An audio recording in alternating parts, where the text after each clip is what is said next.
Hello and welcome to part 3 of how not to build a garage.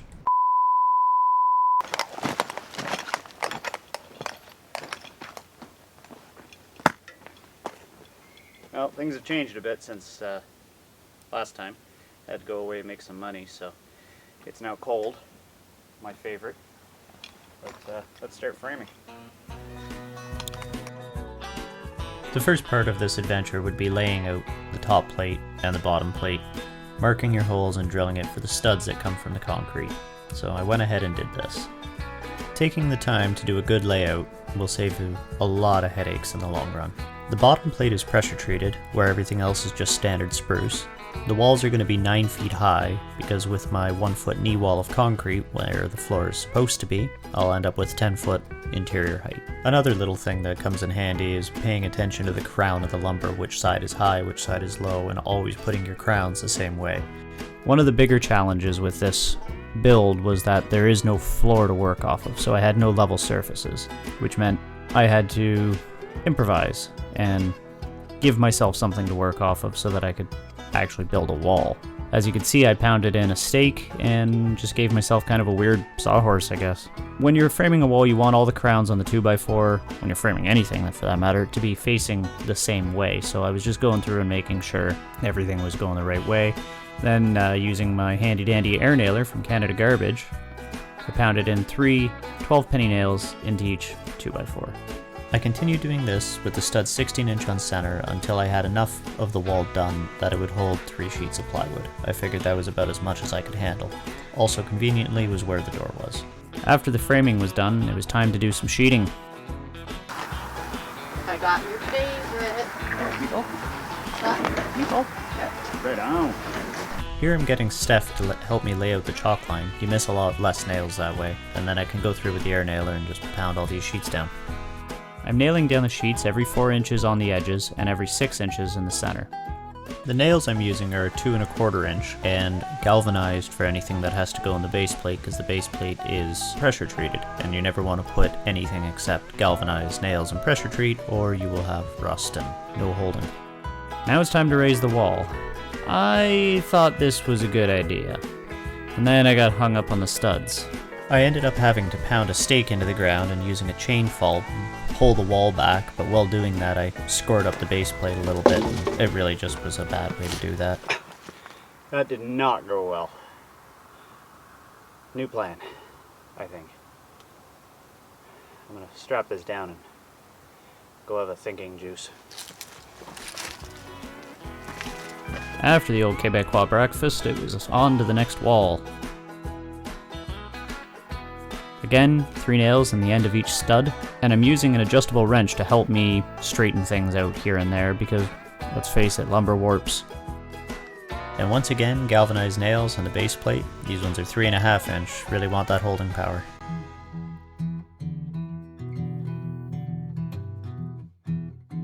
Right there I'm laying down a little bit of sill gasket. That stops any drafts because the concrete isn't perfectly level.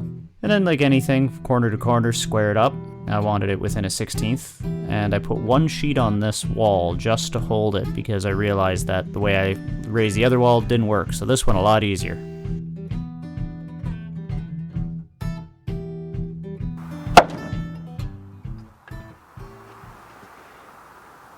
Much better. It's day 2. It's windier than all hell, so I'm not sure how good this is going to go today, but get done what we can. They're calling for 80k winds all day. Not really ideal, not what I wanted. It was only supposed to be 25, 30k, and then, of course, Lake Erie. Again, I had to build a sawhorse. Top plate marked out. All the crowns were set up, and then 3 nails in the end of each stud. This is kind of the point in the project where it really shows where working by yourself can have its problems. I didn't have anyone checking what I was doing. I didn't have anyone there throwing ideas around or even to talk to, and I kind of got ahead of myself and definitely forgot a step. More sill gasket. And this is where having a second hand would have really helped. Apparently my bracing wasn't quite strong enough.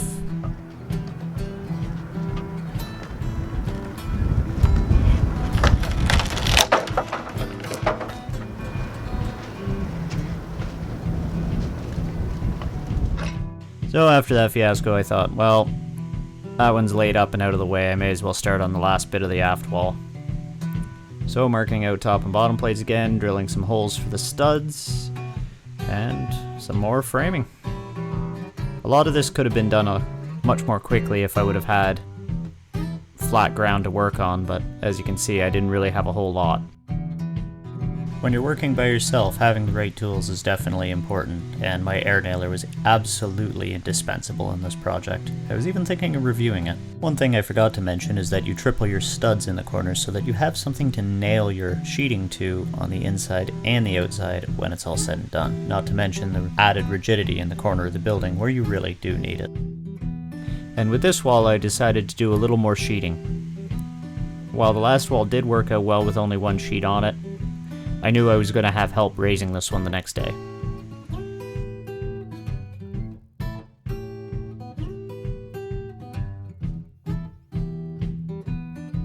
And here we are the next day.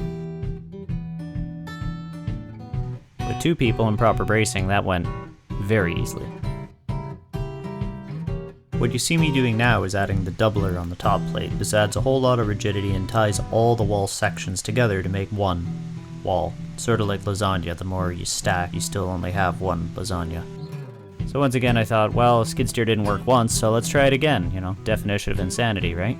But this one went pretty good with 2 people because I had someone to direct it onto the studs instead of me trying to steer skid steer over unlevel ground.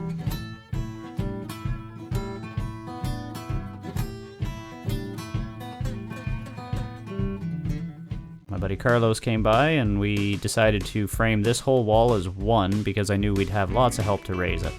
This wall has 2 windows in it, so we had to plan for the headers, the jack studs, the sills. It took a little bit more time to figure out, but that's what coffee's for.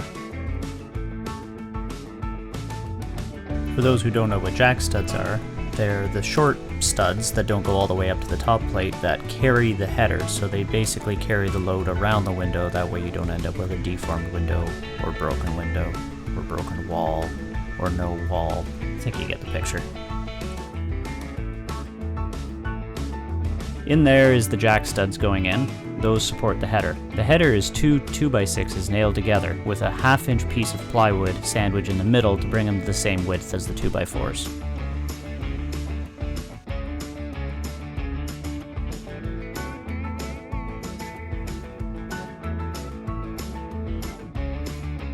Now my other friend Jay showed up, so we have plenty of help. So we framed the other wall, and of course the camera wasn't watching quite as well as it should have. And then it got dark.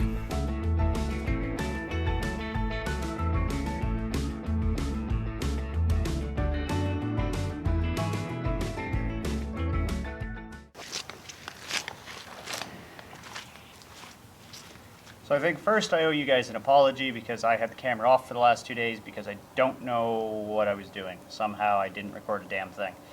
But we got 2 walls lifted, we got a bunch of sheeting on, and we got the LVL in, which I really wanted to show you guys how it went. I got a picture of it, I'll show you that, but it was sketchy. Here we're just doing some more sheeting. I had stuck some nails between the sills and the concrete stub wall to give me something to set these boards on that was reasonably level. Having a second set of hands really made it much easier.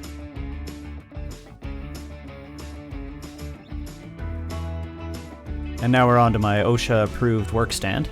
Those hydraulics don't sag at all, do they? But in all reality, it was plenty safe, and like Mike Rowe says, safety third.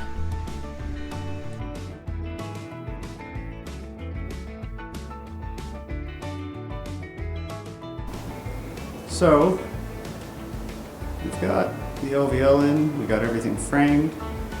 I'm missing a little bit of aspenite on the end there, because the gable is going to come down and cover that. And I'm just going around and fixing up any shiners, anything that I missed the 2x4 when I was sheeting, because I'm useless with the air nailer.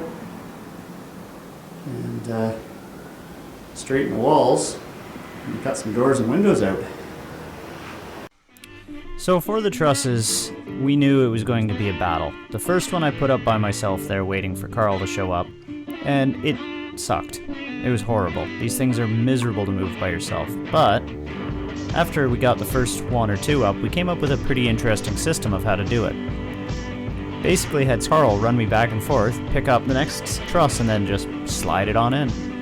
Doing it this way, we had all the trusses up in about 4 hours, with just the two of us, and it went pretty good, other than I smacked my thumb and that hurt like hell.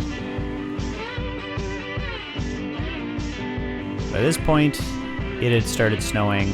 There was a 3-month gap there that you guys didn't see. Gotta find some leaf glasses. Now it's colder than all hell, and I think this day we ended up getting almost 2 feet of snow.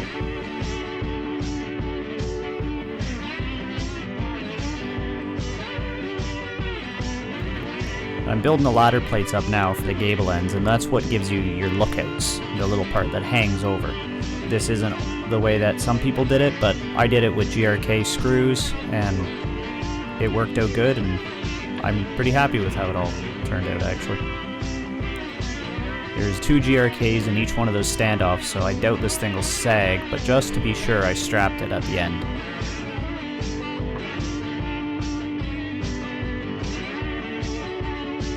Well, thanks for watching. Next, part 4, the roof.